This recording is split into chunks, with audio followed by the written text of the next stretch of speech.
Warangal Hanamkonda BRS ముఖ్య కార్యకర్తలతో working president KTR సమావేశమయ్యారు. ఇప్పుడు ఆ లైవ్ చూద్దాం.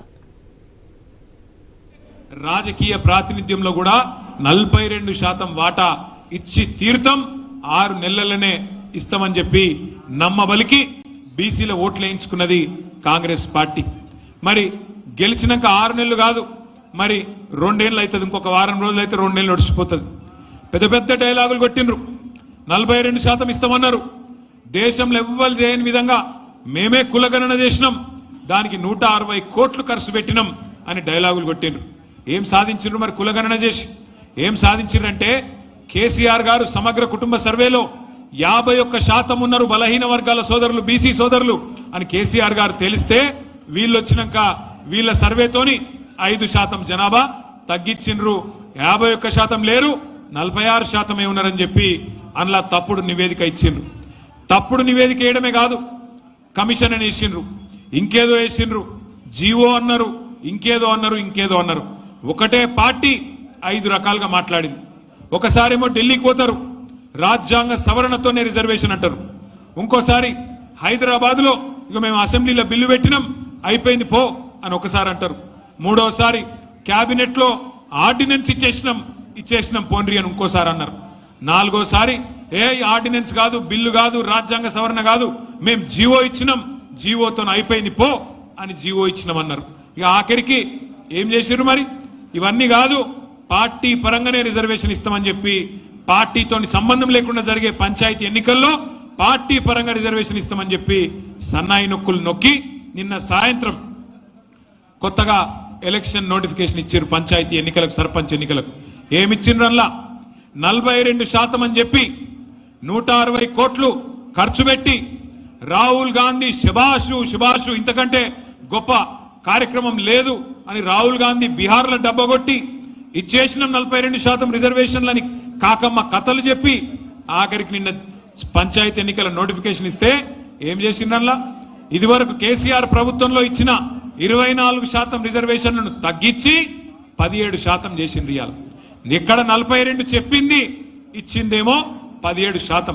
ఇంతకంటే అన్యాయం బలహీన వర్గాలకు నాకు తెలిసి భారతదేశంలో ఎన్నడూ ఏ ప్రభుత్వం కూడా చేయలేదు. అంటే అప్పుడే తెలంగాణలో సామెత ఉంటుంది, వెనకటికి ఎవడో కొండంత రాగం తీసి ఆఖరికి గాడిది పాట వాడిండట. ఒక గట్లున్నది రేవంత్ రెడ్డి కథ. 42% రిజర్వేషన్ అని చెప్పి కేసీఆర్ అన్యాయం చేసిండని చెప్పి తప్పుడు మాటలు చెప్పి అబద్ధాలు చెప్పి అష్టవంకర మాటలు మాట్లాడి ఆఖరికి నిన్న నువ్వు తీసుకొచ్చిన పంచాయతీ ఎన్నికల నోటిఫికేషన్ లో 17% మాత్రమే బీసీలను పరిమితం చేసిన ద్రోహి రేవంత్ రెడ్డి అనే మాట నేను మీకు గుర్తు చేస్తా ఉన్నా. ఒక్కసారి ఆలోచించండి.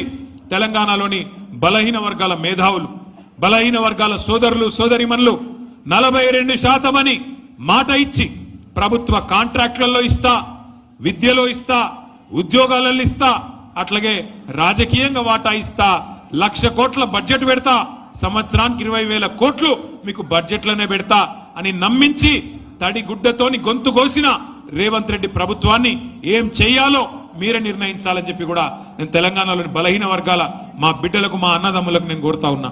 అట్లాగే ఇంకొక మాట కూడా నేను విజ్ఞప్తి చేస్తా ఉన్నా. పార్టీ పరంగానే జరగదు సర్పంచ్ ఎలక్షన్. ఇలా బీ ఫారం ఇచ్చేది లేదు, కారు గుర్తుండదు, ఏ గుర్తుండదు.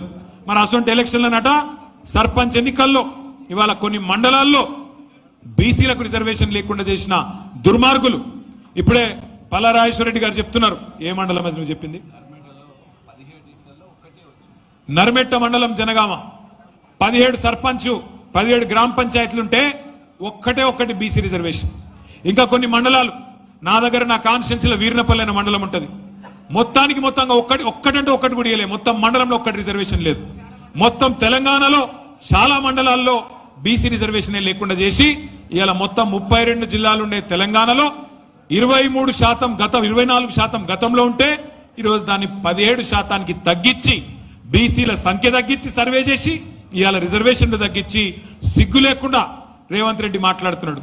నేను చీరిచ్చినా చీర కట్టుకోండి కాంగ్రెస్ కోటేయినరట. అంటే నువ్వు 1 కోటి మందిని కోటీశ్వరులు చేస్తా అన్నది మర్చిపోవాలి, నెలకు ఇస్తానన్న 2,500 మర్చిపోవాలి, నువ్వు చేసిన మోసాలు మర్చిపోవాలి, నీ 6 గ్యారంటీలు మర్చిపోవాలి, నువ్వు ఇచ్చిన చీర కట్టుకొని నీకు ఓటేయాలని చెప్పి సిగ్గు లేకుండా ముఖ్యమంత్రి మాట్లాడుతుంటే మరి మళ్ళొక్కసారి తడిగుడ్డతోని గొంతు కోసిన కాంగ్రెస్ కు బుద్ధి చెప్దామా లేదా బలహీన వర్గాల ఆడబిడ్డలు అన్నదమ్ముళ్ళు ఆలోచించాలని చెప్పి నేను కోరుతా ఉన్నా. ఇంకొక మాట కూడా నేను కోరుతా ఉన్నా. సరే కొట్లాడుతున్నాం, ప్రభుత్వం మీద అడుగడుగున నిలదీస్తున్నాం, ప్రభుత్వానికి ముచ్చెమటలు పట్టిస్తున్నాం. ముఖ్యమంత్రిని మొన్న జూబ్లీ హిల్స్ లో గల్లీ గల్లీ తిరిగేటట్టు ఉరికిచ్చినమా లేదా మీ కళ్ళ ముంగట్నే ఉన్నది. గల్లీ గల్లీ ముఖ్యమంత్రి ఆఖరికి దిగజారిపోయి ఒక ఉప ఎన్నికల్లో వారం రోజులు తిరిగిండు. యూసుఫ్ గూడల పాదయాత్ర చేసిండు.